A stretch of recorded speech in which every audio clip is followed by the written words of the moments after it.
अपने सत स्वरूप में कभी कोई संबंध हुआ नहीं, है नहीं और होगा नहीं, जो हमारा स्वरूप है।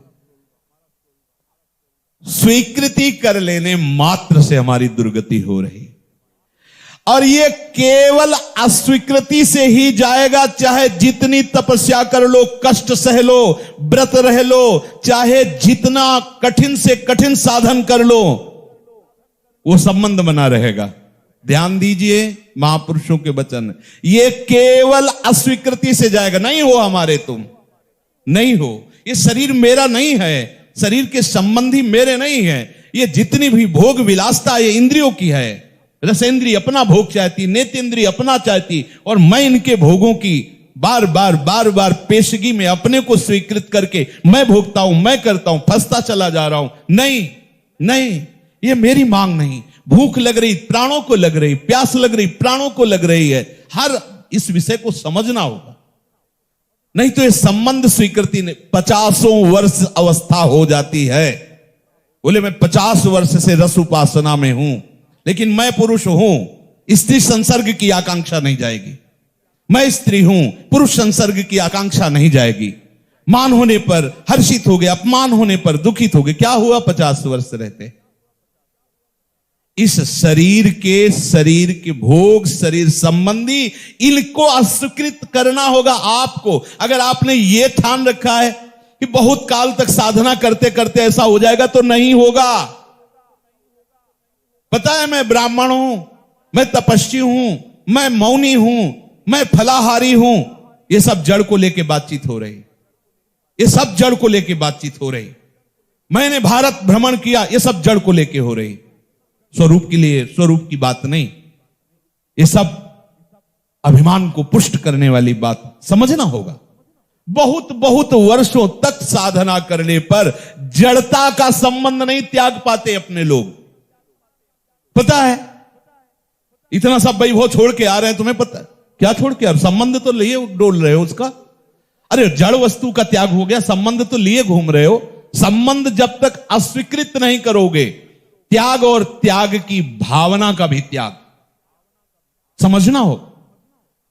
मल त्याग के बाद जैसे कभी कोई गर्व नहीं करता, आज सुबह सुबह 500 ग्राम त्याग किया है, कभी बोला कोई? ऐसे मलवत त्याग की बात कही गई है।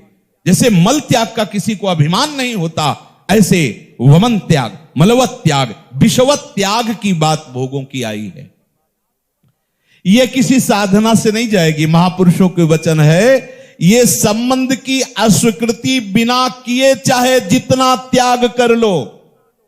सब त्याग लिया, लंगोटी पहने बैठे, अब समय नहीं तो आपको बहुत कम में संतों का समागम करके एक जो स्त्री शरीर में उपासक थी, बहुत विशुद्ध ज्ञान को प्राप्त हुई। उनके पति राजा थे, योग वासिष्ठ का चरित्र है।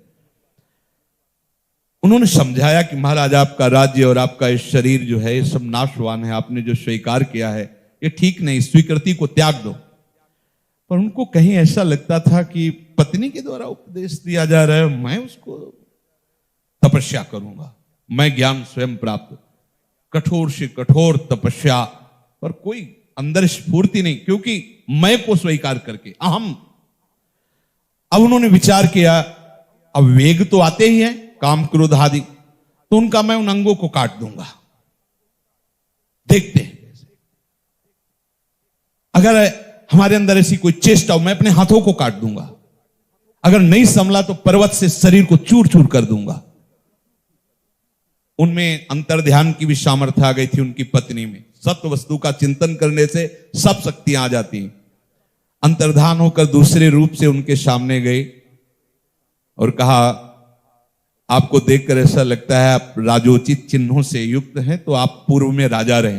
हाँ, तो आप तपस्या क्यों कर रहे हैं? ज्ञान प्राप्ति के लिए। तो आप ऐसा संकल्प क्यों कर रहे हैं, मैं ये अंग काट दूंगा, ये शरीर काट दूंगा? क्या शरीर काटने से आप में कोई फर्क पड़ेगा? क्या शरीर छोड़ने से आप में कोई फर्क पड़ेगा? प्रकट में शरीर नष्ट करने से? अरे शरीर का संबंध छोड़ दो, अभी ठीक हो जाओगे। बार बार प्रणाम करने लगे कि आप हमारे परम हितैषी, आपकी बातों से मुझे बड़ी शीतलता में, मैं आपके चरणों में प्रणाम करता हूं। आप थोड़ी देर और बैठ जाइए। ये अमृतमय ज्ञान के वचन, मैं तो बहुत ही संशय में फंस गया था।